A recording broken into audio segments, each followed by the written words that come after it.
há um milagre. Quem crê nisso, diga amém. Dê um aplauso bem forte ao Senhor.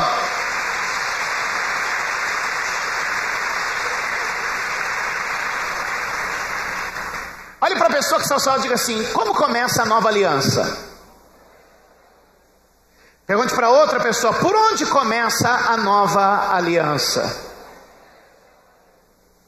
Eu estou exatamente com o meu dedo aqui na Bíblia, dividindo as duas alianças, os dois testamentos. O Antigo Testamento, essa parte mais grossa, e o Novo Testamento, a parte mais fina, amém? Onde começa a divisão das alianças, ou onde começa a nova aliança? Vamos ver? Mateus capítulo de número 1.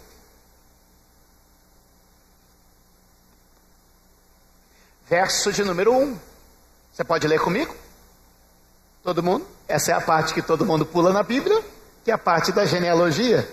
Quando você vai ler na Bíblia e chega a hora, fulano gerou fulano, ciclano gerou ciclano, você fala assim: eu não trabalho no cartório, pulemos. Sim ou não? Nosso bispo sabe das coisas, né? Vamos lá, o que diz aqui a Bíblia? Livro da geração de Jesus Cristo, filho de Davi, filho de Abraão. Onde começa a nova aliança? Começa na...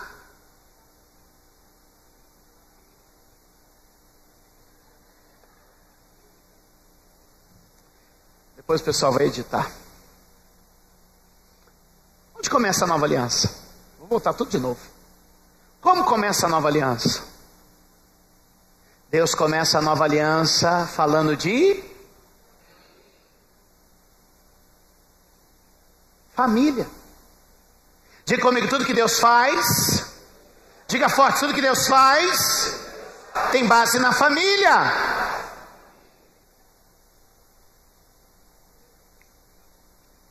Volta uma página na sua Bíblia. Malaquias capítulo de número 4.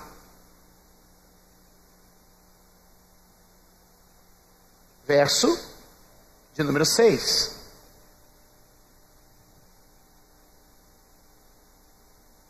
Malaquias é o último livro da antiga aliança. Vamos ler o texto? Está no telão? Vamos lá todo mundo junto? E ele...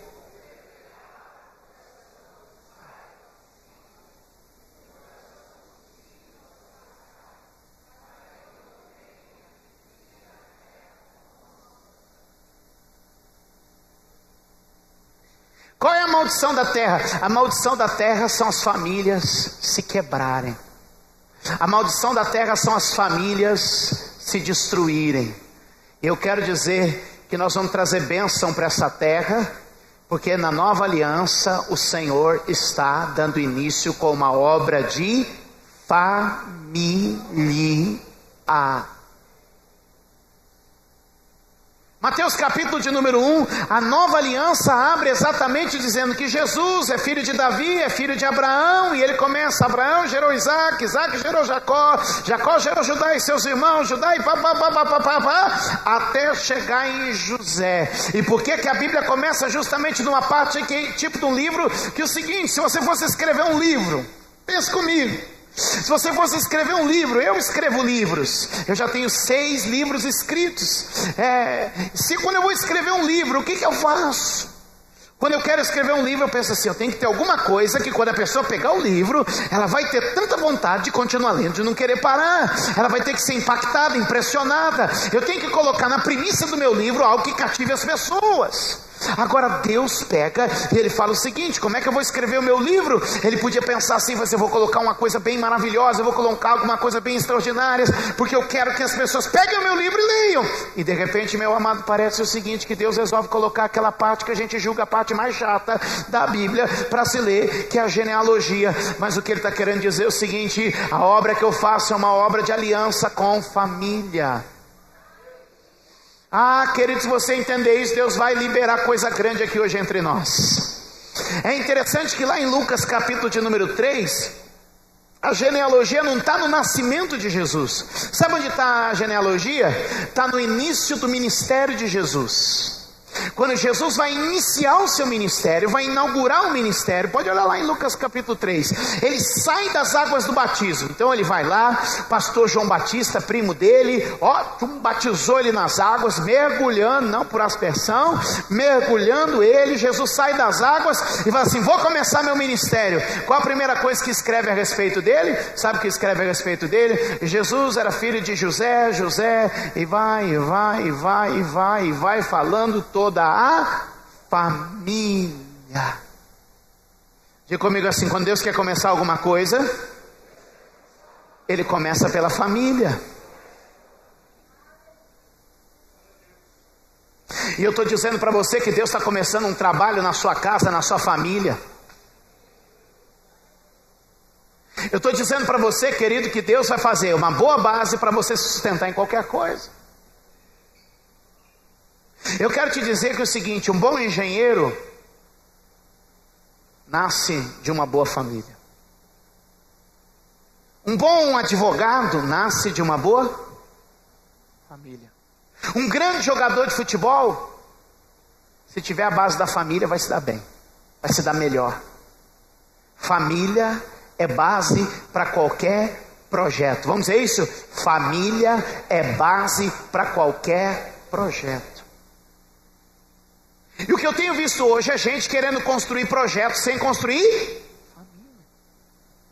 Há uma ilustração que conta que a gente vive mais ou menos como um malabarista. E a gente vai tentando equilibrar a vida da gente, porque a gente só tem duas mãos, mas tem tanta coisa para fazer. A gente tem que ser pai, tem que ser marido, tem que trabalhar. E aí é assim mesmo que é a vida da gente, né? E a gente vai equilibrando aqui assim, ó: eu tenho que ser o pastor, eu tenho que ser o bispo, eu tenho que ser o pai, eu tenho que ser o empresário, eu tenho que ser o vendedor, eu tenho que ser e você vai sendo: eu tenho que pagar conta, eu tenho que cuidar da finança, eu tenho que cuidar da saúde. E aí você vai. É assim ou não é que acontece? E aí, meu irmão, a vida da gente vai virando uma loucura, porque cada vez as bolinhas vão aumentando da vida, não é verdade? Eu logo comecei a vidinha assim, ó, aleluia. Aí de repente veio a vida, eu tinha que trabalhar. Meu pai falou para mim: tem que trabalhar, minha vida, tem que trabalhar. Aí eu já comecei a ter duas bolinhas, mas a hora que eu cansava, eu segurava. Mas aí, de repente teve um dia que eu fui num culto assim, e tinha uma moça tocando bateria no culto. Era filha do pastor. Aí eu falei: é minha cara. Vou investir. Aí você sabe como é que foi a história? Casou, agora deu 3 bolinhas. Agora eu sou pastor, trabalho de pastor, tem que vida e tem que a esposa. E de repente apareceu mais uma. Luiz, Ana. E a bolinha vai ficando meio... entendendo? Mariana, Ana Júlia. Eu falei: junta tudo numa bola só. Família. Aí foi surgir na igreja, foi aumentando. Mas tem hora que a gente cansa, tem hora que a gente estressa, tem hora que a gente fica limitado. Aí eu descobri uma coisa, gente. Que dessas bolinhas todas que eu fico aqui, umas são de vidro, outras são de borracha. Sabe o que eu descobri? Por exemplo, a bolinha das finanças, ela é de borracha. De vez em quando eu posso deixar ela cair, ela vai quicar e vai voltar, e a vida continua. Quem está entendendo? Eu descobri que a bolinha da vida profissional, ela também é de borracha. Tem hora que eu posso até deixar ela cair, é quicar e vai voltar. Mas eu descobri que a bolinha da família, ela é de cristal. Essa eu não posso deixar cair.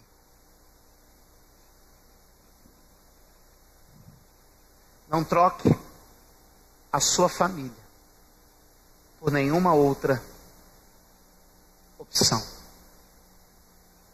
Faça da sua família prioridade, porque Deus sempre tratou a família como prioridade. ganhe menos dinheiro. Ah, não acredito, Bispo Júlio, pregador de prosperidade, falando ganhe menos dinheiro. Seja mais feliz.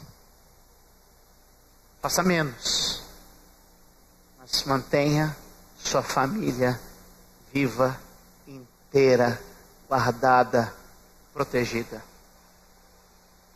Família é um bem que não se troca. Família é um bem que não se negocia.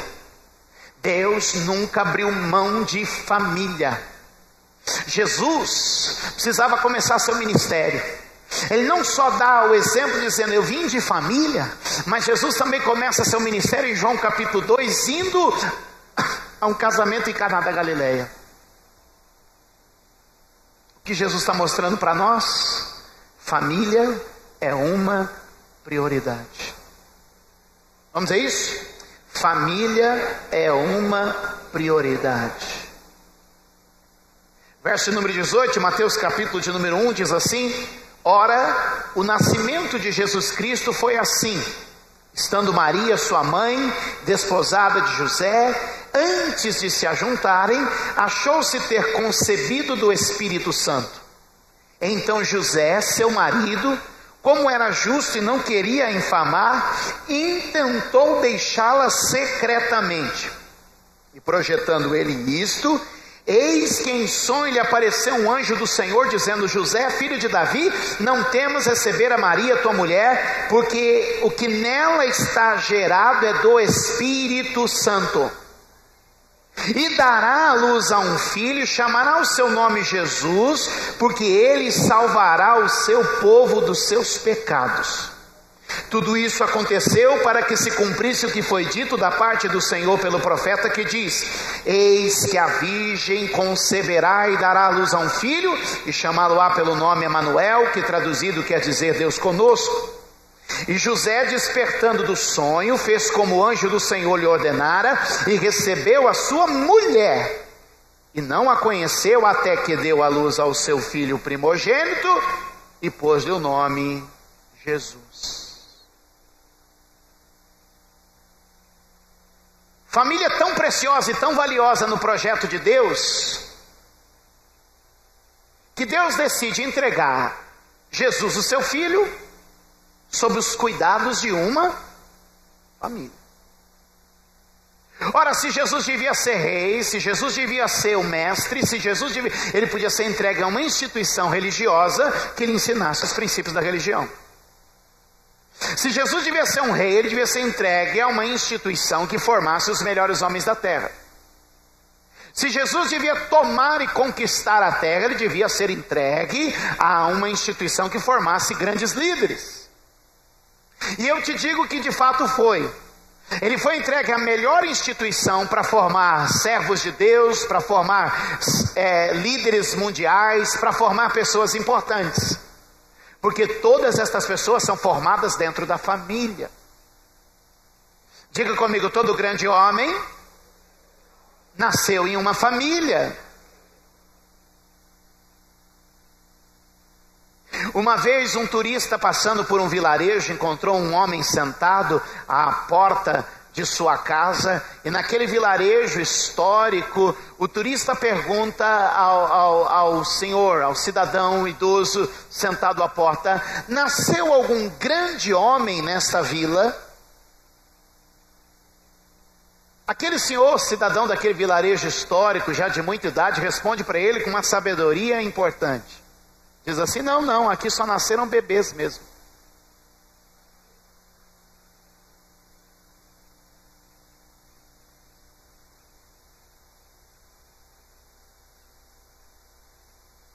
Ser humano,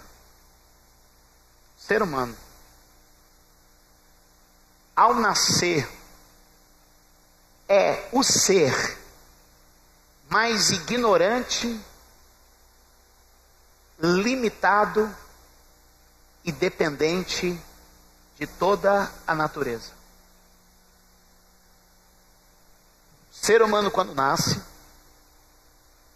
ele é o mais limitado, dependente e ignorante de toda a natureza.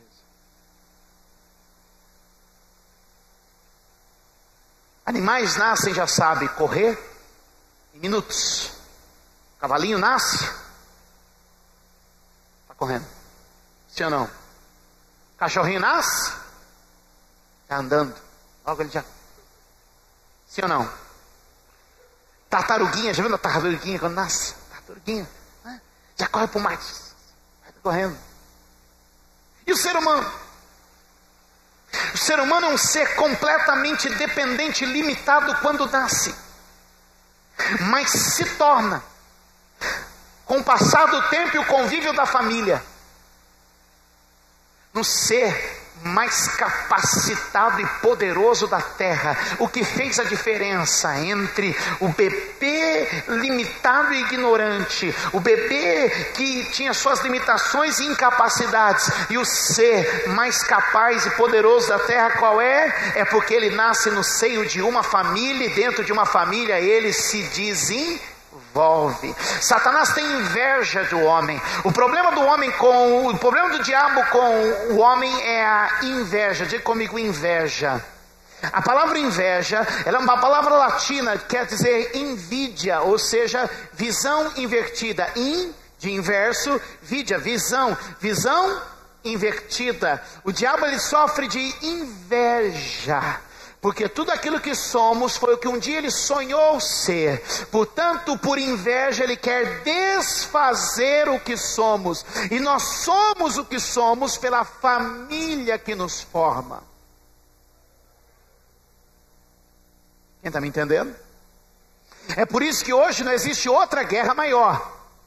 A guerra contra o Estado Islâmico lá ao norte da Síria, a guerra contra o Boko Haram lá na África, a guerra contra os mísseis do Irã, ou qualquer outra guerra que você possa imaginar, ela não é tão grande quanto a guerra da família. A maior guerra que há na terra é a guerra da família.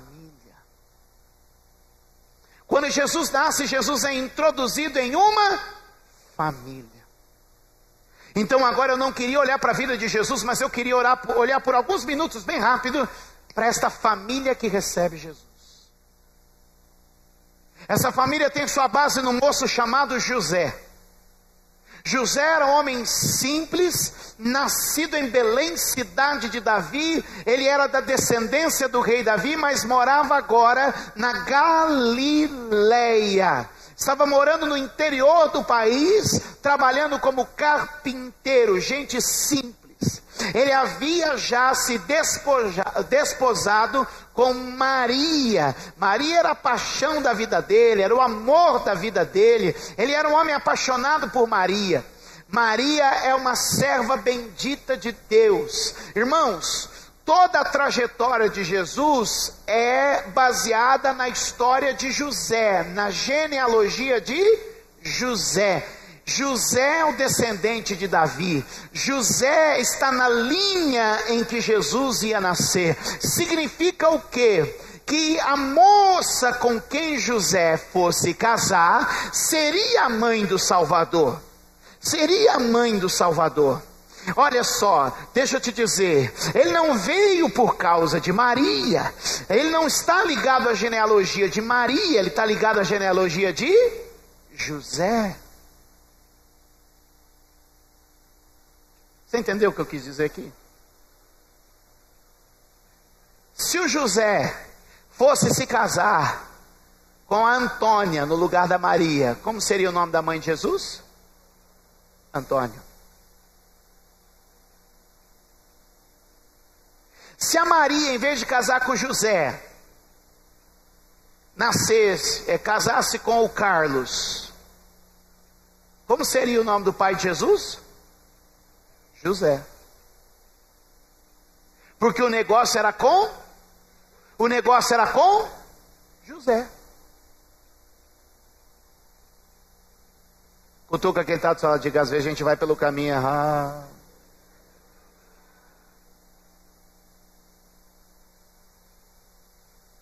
Quem está me entendendo? Agora ouve só. O negócio era com? O negócio era com quem? Mas sabe o que a Bíblia diz? Que a boa esposa vem de Deus. Então, se Deus tinha um plano com José, a esposa que Deus preparou para José seria correspondente. Estão desanimados? Olha o que Deus disse em Gênesis capítulo de número 2. Quando ele vai criar a mulher, o que ele diz? Eu lhe farei uma ajudadora que lhe seja correspondente. Onde estão os maridos aí? Onde estão os maridos? Maridos, homens, maridos, cadê os maridos? Os maridos aí.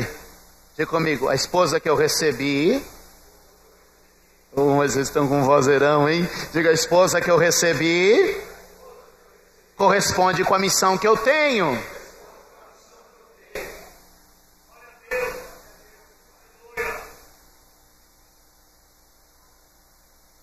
Diga de novo, a esposa que eu recebi corresponde à missão que eu tenho.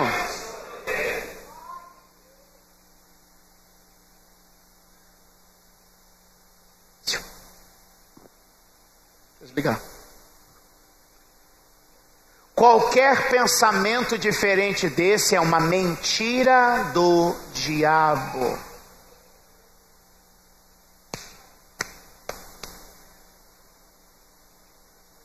Porque o diabo quer colocar, não, mas se você tivesse casado com uma mulher diferente, sua vida ia ser melhor. Porque o diabo quer colocar, não, mas se você tivesse casado com outra pessoa, sua vida ia ser melhor. O negócio não era com a Maria, o negócio era com José. Maria era muito boa, Maria era maravilhosa, Maria era perfeita para isso. E por que Maria era tudo isso? Porque era a esposa que Deus preparou para a missão que havia na vida de José. É por isso que a Bíblia diz lá em Provérbios 18, Provérbios 19, que dos pais vem a herança, dos pais pode vir a casa, mas a boa esposa vem de Deus. A boa esposa vem de Deus. Maria era a mulher preparada para a vida de José. Querido, deixa eu te dizer, onde estão as mulheres aí? Onde estão as mulheres aí? Mulheres, vocês foram preparadas para somarem uma missão com seus maridos e terem sucesso naquilo que Deus planejou. E qualquer pensamento diferente desse é uma mentira do diabo. Vou te contar uma história aqui. Pastor Jorge Linhares, para mim, ele me trata como um filho. Meu pai está ali, eu sei que ele não tem ciúme disso não, mas o pastor Jorge Linhares me trata como um filho, com muito carinho, em muitas coisas. O pastor Jorge Linhares é um dos maiores pastores, no sentido da palavra pastor. Eu conheço poucos como o pastor Jorge Linhares. E o pastor Jorge Linhares conta a história que alguns anos atrás, o pastor Jorge, ele percebe a Glenda, a esposa dele, é uma mulher muito discreta, é uma mulher assim, você não vê ela aparecendo nas coisas, ela é discreta. E Glenda chegou para o pastor Jorge e falou assim: Jorge, eu vou me separar de você. Ele toma um choque, um susto, não sabe o que acontece. Ele falou: deve estar com algum problema, alguma coisa. Estou falando isso, talvez você está até me assistindo, falando do pastor Jorge. Ele conta isso, por isso que eu estou falando. Passam uns dias, um advogado liga para ele, amigo dele, amigo da família. Ele atende o telefone: ô fulano, e aí, tudo bom? Ele falou: Jorge, eu estou ligando para você para falar como o doutor fulano de tal. A Glenda me procurou e ela pediu que eu desse entrada nos papéis para que ela se divorcie de você. Cara, mas o que está acontecendo? Eu não sei o que está havendo, tal. Ele falou: ela não me falou, só quer que eu entre com os papéis para divorciar de você, e é isso. Eu estou aqui como advogado, a ética é esse aqui que eu tenho que fazer. Ele falou: então eu te peço, eu te imploro, segura um mês para mim isso. Segura um mês. O pastor Jorge entrou num jejum. jejum brabo mesmo, assim. Ele perdeu não sei quantos quilos, não vou saber entrar em detalhe, mas dia após dia orando, e ele procurava a Glenda, me fala, e ela não falava nada. Acabou, vou me separar de você. Acabou, vou me separar de você. Glenda, me fala, e ela não falava nada para ele. E os dias foram passando, e então 29 dias do prazo se passaram. Ele perdeu muitos quilos, ele ficou muito magro. Isso tem muitos anos, ele está magro agora por outros motivos, mas ele perdeu muitos quilos, ele ficou muito magro naquele jejum, ele enfraqueceu. Mas um dia ele estava voltando, caminhando perto da igreja, e ele passou de um negócio desse que vem de frango. Tinha uma senhora lá comprando frango, duas irmãs da igreja conversando lá nessa loja de frango, e quando ele entrou lá, e tinham duas irmãs conversando, e estavam falando da mulher dele. Olha isso aqui, que estavam falando da mulher dele. Ele falou: o que está acontecendo? E a mulher, cheia do Espírito Santo, a Jezabel do inferno, chegou e disse assim: eu falei mesmo para sua esposa que ela tinha que se posicionar, que ela tinha que ser mais, que ela não correspondia com um homem do gabarito do Senhor, como um pastor, um pregador que mexe com o Brasil. Glenda, tão apaixonada pelo pastor Jorge que era, disse assim: se eu sou um peso, se eu não sou a mulher que eu devia ser para ele, porque eu amo Jorge, olha o pensamento da Glenda, eu vou me separar dele. Ele vai encontrar uma mulher que seja uma pregadora, que seja uma pastora, que seja toda cheia dos retetés, não sei. Ele vai encontrar alguém que corresponda. No último dia do jejum,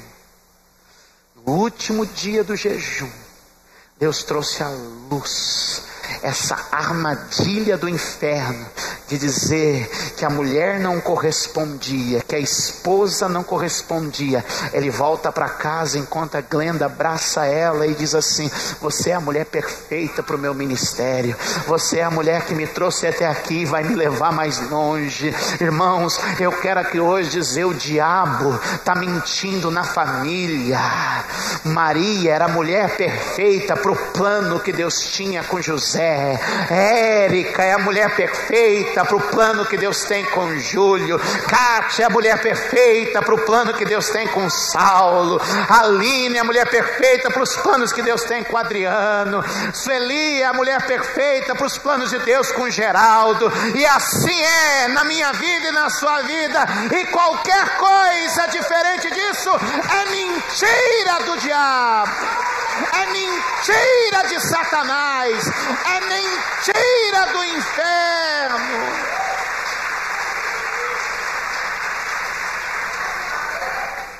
Digo, meu casamento foi planejado no céu, e você vai ser eficiente, você vai ser um sucesso nessa visão que Deus te deu.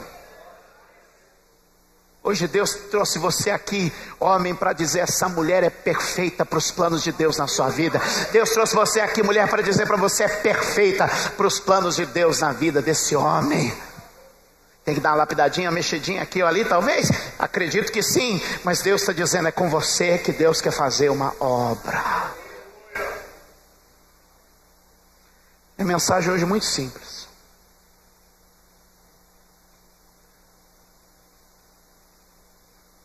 A ideia e o negócio de Deus era com José. E Maria sim é bem-aventurada, Maria sim é abençoada, porque nós evangélicos às vezes temos medo de falar de Maria, mas Maria era tudo isso, porque era o par perfeito para, unida a José, formar a família onde o Salvador ia se manifestar.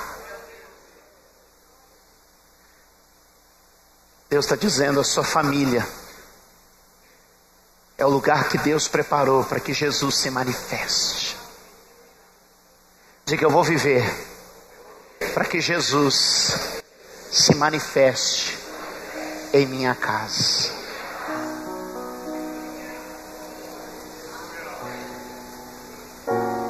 Às vezes as coisas são loucas e a gente não entende. Olha para quem está perto de você e diga: às vezes os planos de Deus são difíceis de entender.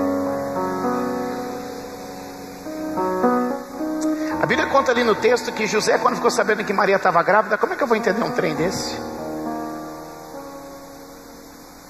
Sabe o que ele disse? Eu vou traduzir o texto, porque quando a gente passa para a nossa cultura, você não entende bem. Maria e José só não tinham dormido junto, mas já eram casados de papel passado.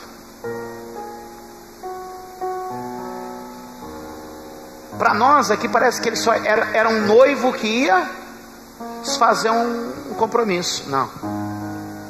Quando você estuda a cultura, eles eram um casal casado de papel passado. José ia se divorciar de Maria. Ele ia ter que procurar o sacerdote. Ele ia ter que invocar alguma coisa da lei. E ele ia se divorciar dela. Ele ia repudiá-la. Mas ele era um homem apaixonado, gente de boa índole, um cara que, em vez de deixar o seu coração se levar pela maldade, o que ele falou? O seguinte: bom, o mundo para mim é mais fácil do que para uma mulher. Para que Maria não seja envergonhada, aqui que eu faço? Sumo na estrada. Vou cuidar da minha vida. Pelo menos ela vai ter uma chance aqui. E eu passo como o vilão da história. Onde estão os maridos aqui? Diga: amor de marido. Maridos, maridos, maridos. Amor de marido é sacrifício.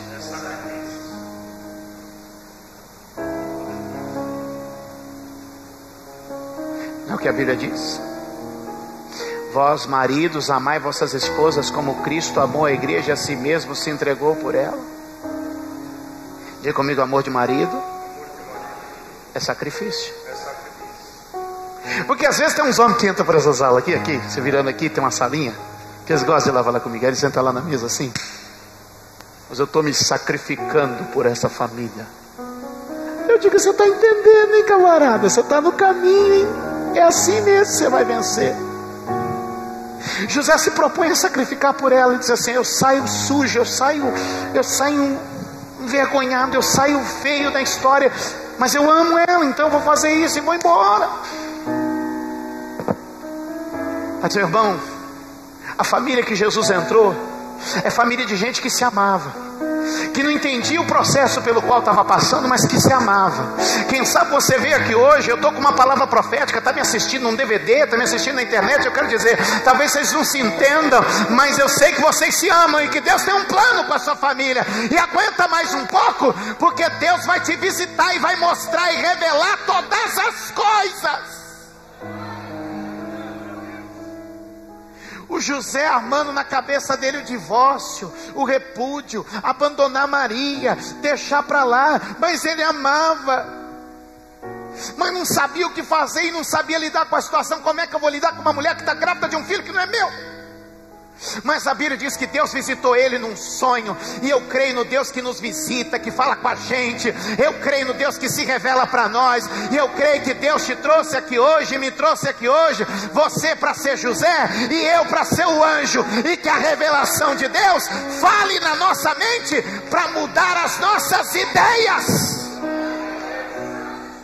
Porque um outro valor que eu vejo na vida de José é que José não só amava, José não só era um homem fiel, mas José também era um tipo de homem que estava aberto para a comunicação de Deus. Abre o teu coração para você ouvir o que Deus tem falado. E o anjo visitou ele, e a primeira coisa que o anjo disse para ele é: não tema, José. E eu quero te dizer, querido, você está com medo do futuro, medo de como vai ser, medo de como vai acontecer. Eu venho dizer: não tema. O destino da tua família foi escrito, está registrado na mão de Deus. Não tema. Ele disse: não tema, porque eu vou te contar um segredo aqui, José. O que ela está esperando não é coisa de homem, não. É obra do Espírito Santo. Em outras palavras, ele está falando só de Jesus? Ele está dizendo, não, o casamento de vocês não é obra de homem, o casamento de vocês é obra do Espírito Santo. O que está acontecendo com vocês é obra do Espírito Santo. O que está se passando na sua vida, no seu matrimônio, é obra do Espírito Santo. Então levante as mãos aqui, igreja, e deixa o Espírito Santo de Deus trabalhar. Ei, levante a sua mão e diga: Espírito Santo, trabalha na minha casa, trabalha na minha família. Quantos podem aplaudir ao Espírito de Deus neste lugar? Quantos podem aplaudir ao Espírito Santo aqui hoje?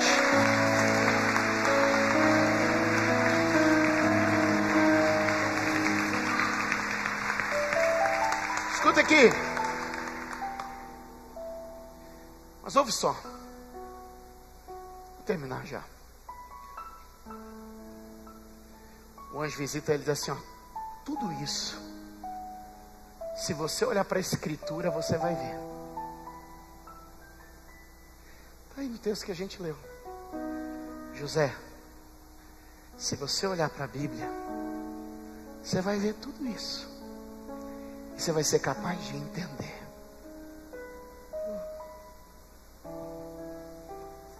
E o anjo disse: olha lá o que o profeta disse. Olha lá o que está escrito. Ontem à noite estávamos, eu, a Érica, o pastor Luiz Paulo e a pastora Osmarina, e a gente estava conversando, porque nós temos uma situação em comum lá no passado, que todos nós passamos por uma tribulação juntos. E eu estou aqui lembrando de uma frase da pastora Osmarina, que na verdade não é dela, era da mãe dela, que já falecida, mas que dizia para ela assim: se você estiver firme na palavra, você supera toda a tribulação. Mais ou menos assim, né, pastora? Mais ou menos assim. Se você estiver firme na palavra, você supera toda a crise, você supera toda a tribulação. Diga para quem está perto de você, diga: se você estiver firme na palavra, você supera toda a tribulação. O que Jesus disse, moça? Jesus não disse assim: olha, a casa que está edificada sobre a rocha é aquele que ouve a minha palavra e guarda no coração e a pratica. Pode vir água de baixo, pode vir água de cima, pode vir água do lado, pode soprar vento, pode vir a tempestade, mas a casa não. A casa não. Quando a casa de José e de Maria ia cair, quando a casa de José e Maria ia, eu não tenho tempo para explicar como é que funcionava o casamento, mas eles já tinham casado de papel, o papel já estava passado, já era marido e mulher no papel, só faltava agora consumar o casamento deles. Mas veja só, quando a casa estava para cair, José tinha o motivo e a visão do divórcio na cabeça dele. O que a Bíblia diz, meus amados? Que o anjo vem e visita, mas mostra na palavra tudo o que está acontecendo. E aí quando José acorda, ele já desistiu daquela ideia de divórcio, ele já desistiu de abandonar Maria, ele decide levar adiante, ainda que parecesse a maior loucura do mundo. Deixa eu te dizer uma coisa aqui e eu termino. Terceira vez que eu prometo isso, vou ficar sem crédito nenhum, né? Escuta, quando a gente deixa a palavra convencer a gente, os nossos olhos se abrem. Quando a gente deixa a palavra convencer a gente, nossa visão clareia e a gente acorda diferente. Porque quem sabe você tem deitado com um pensamento e uma ideia sua, porque você não compreende o caminho que Deus está traçando. Os caminhos de um homem e uma mulher são misteriosos. Eclesiastes diz assim como você não sabe o caminho do navio no mar, como você não sabe o caminho da cobra na rocha, assim também não dá para entender o caminho de um homem com uma mulher. É coisa que não deixa rastro. Sabe o que o Espírito Santo está falando com essa igreja hoje? Que a família que vai receber Jesus tem suas crises, tem seus momentos de escuridão, ou seja, incompreensão, tem seus delírios até de divórcio. Mas olha aí, Deus envia uma palavra, Deus mostra os seus planos, e Ele diz: vocês são perfeitos, para aquilo que eu quero realizar. E eu quero liberar essa palavra aqui para toda essa igreja, com muita simplicidade. Vocês, a família de vocês é perfeita para o plano que Deus tem.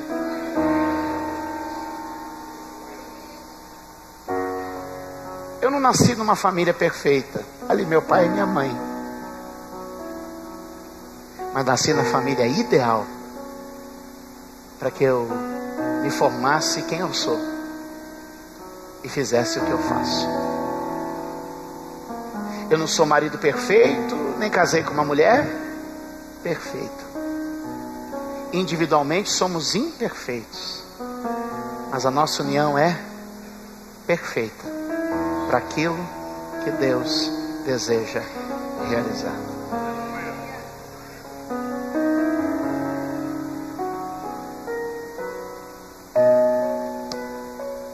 No mundo onde cada vez mais a gente questiona o prosseguir da família, e que cada vez é mais natural eu dizer assim, não deu. E eu pergunto, qual é a verdade? Sim, é fato que vocês não se entendem. Sim, é fato que talvez vocês discutem. Mas o que é fato? Fato é um momento. Verdade é imutável. E a verdade é, Maria era perfeita para os planos de Deus com José. Deus sabe. Ele tem planos perfeitos. E nesse plano ele incluiu sua família. Quem acredita nisso, diga amém. Era só esse recadinho que eu tinha para vocês.